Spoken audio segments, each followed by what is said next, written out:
Hello दोस्तों, तो आज हम लेकर आए हैं कि अंग्रेजी का जन्म कैसे हुआ। ठीक है, तो चलिए पहले वो स्टोरी पढ़ते हैं, उसके बाद हम समझेंगे कि इंग्लिश क्या होता है। ठीक है, तो यह बात है 5वीं सेंचुरी की। ठीक है, जब रोमन साम्राज्य के अंत हो गया, ख़त्म हो गया। ठीक है, बात की उस समय ब्रिटेन में सेल्टिस नाम की एक जनजातियाँ रहती थी और उसके पड़ोसी कंट्री मतलब आसपास के जो देश था कंट्री जर्मनी में मुख्य रूप से 3 जनजातियाँ रहती थी। ठीक है, जो ब्रिटेन था, ठीक है, जो सेल्टिस नाम की जनजातियाँ ब्रिटेन में रहता था, उसके पड़ोसी देश कौन था? जर्मनी। वहाँ पर मुख्य रूप से 3 जनजातियाँ रहती थी।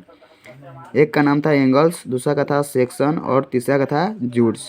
ये तीनों ने मिलकर एक साथ क्या किया? ब्रिटेन पर हमला कर दिया, मतलब आक्रमण बोल दिया। ठीक है, और जैसे ही आक्रमण किया तो इंग्लैंड वाला हार गया। ठीक है, और क्या क्या वो जो जर्मनी जो था इंग्लैंड पर अपना कब्जा करके वहीं रहने लगे। ठीक है, क्योंकि अब देखिए यहाँ पर जर्मनी के भी लोग रहता था और क्या हुआ मतलब ब्रिटेन के भी लोग रहते थे। ठीक है, तो मतलब आप दो देशों का अलग अलग देशों के मतलब लोग रहते थे। अब दो अलग अलग देशों के लोग एक साथ रहने लगे। ठीक है, जिससे उसके बीच में कम्युनिकेशन की प्रॉब्लम हो रही थी, मतलब कैसे बात करें, उसका भाषा ये नहीं समझ रहा था, इसका भाषा वो नहीं समझ रहा था, जिसके फलस्वरूप एक नई भाषा का निर्माण हुआ। ठीक है, ब्रिटेन की सेल्टिस ट्राइबल समुदाय और जर्मन लोगों की इस मिश्रण से, ठीक है, मतलब ब्रिटेन के भी लोग और जर्मन के भी लोग दोनों के मेल से एक भाषा का निर्माण हुआ, जिससे एंग्लो सेक्सन लैंग्वेज का निर्माण हुआ। ठीक है, जिससे एंग्लो सेक्सन लैंग्वेज के नाम से जाना जाने लगा। ठीक है, जिसे आज हम ओल्ड इंग्लिश के नाम से जानते हैं, ओल्ड इंग्लिश जो पढ़ते हैं उसमें। ठीक है, अब बात करते हैं 8वीं सेंचुरी की। ठीक है, 8वीं सेंचुरी में फिर से एक बार ब्रिटेन पर हमला हुआ और इस बार हमला किया स्कैंडिनाविस। ठीक है, अब की बार जर्मन नहीं हमला किया। ठीक है, अब की बार किया स्कैंडिनाविस। ठीक है, अब सर ये स्कैंडिनाविस क्या होता है?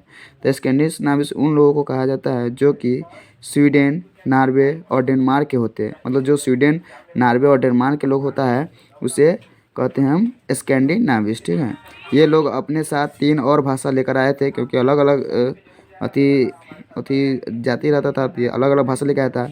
लैटिन भाषा, स्पेनिश भाषा और फ्रेंच भाषा। ठीक है, क्योंकि पहले से ही ब्रिटेन में जर्मन भाषा थी, इसके बाद इसके साथ ही 3 और भाषा के आ जाने से एक नई भाषा का जन्म हुआ, जिसका नाम एंगल्स जनजाति के नाम पर रखा गया। क्योंकि वहाँ पर एंगल्स का ज़्यादा अति था बढ़चढ़ा, तो वो अपने नाम पर न रखेगा, तो क्या हुआ, एंगल्स जनजाति के नाम पर रखा गया। इस भाषा का नाम इंग्लिश रखा गया। ठीक है, और बाद में उसको बदल के इंग्लिश कर दिया गया, और बाद में अब अभी हम लोग इसको कहते हैं इंग्लिश पढ़ते हैं। क्या पढ़ते हैं? इंग्लिश। ठीक है, पहले एंगल्स था, तब हो गया इंग्लिश, तब हो गया। साथ ही ब्रिटेन का नाम भी एंगल्स ट्राइब के नाम पर ही रखा गया और इसका नाम इंग्लैंड्स लैंड, ठीक है, इंगल्स लैंड अंग्लो की धरती हो गया, जो कि बाद में इंग्लैंड हो गया।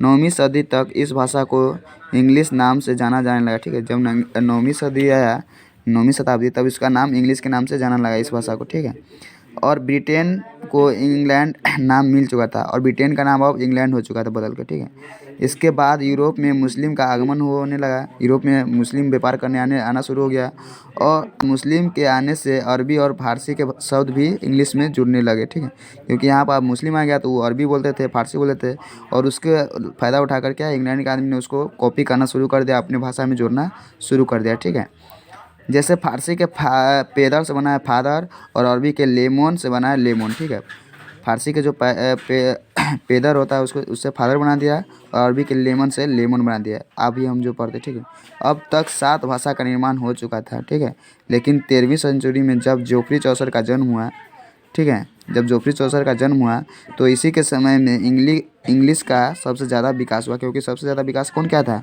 जोफ्री चौसर, इसलिए इसको फादर ऑफ इंग्लिश लैंग्वेज कहा जाता है। ठीक है, 16वीं सेंचुरी में अंग्रेज़ों ग्रीक लोगों के संपर्क में आए, मतलब जैसे जैसे व्यापार हुआ वैसे वैसे मतलब ग्रीक लोगों के संपर्क में आया और ग्रीक लिटरेचर पढ़ने लगे। ठीक है, और ग्रीक भाषा का शब्द जोड़ने लगे, मतलब उससे ग्रीक अति के संपर्क में आया और उसके लिटरेचर पढ़ा, और उसके जो भाषा था उसको अपना मतलब डिक्शनरी में जोड़ना शुरू कर दिया, इंग्लिश में उसको कन्वर्ट करने लगा। ठीक है, 16वीं सेंचुरी में ही अंग्रेज़ों ने भारत पर भी हमला कर दिया। अब क्या किया, अंग्रेज़ ने भारत पर हमला कर दिया, और जैसे ही हमला किया तो भारत पर वो अपना कब्जा करके वहाँ रहने लगा। ठीक है, और भारत में भी आया तो देखिए द्वार होता है भारत के, ठीक है। द्वार से डोर बना दिया और मातृ से मदर बना दिया, ठीक है। और इस प्रकार हम लोग देखते हैं कि किस तरह से इंग्लिश अभी अपना पूरे विश्व में देख रहे कैसे। अब उसके बाद आगे पढ़ेंगे कि व्हाट इज़ इंग्लिश, इंग्लिश क्या है, ठीक है।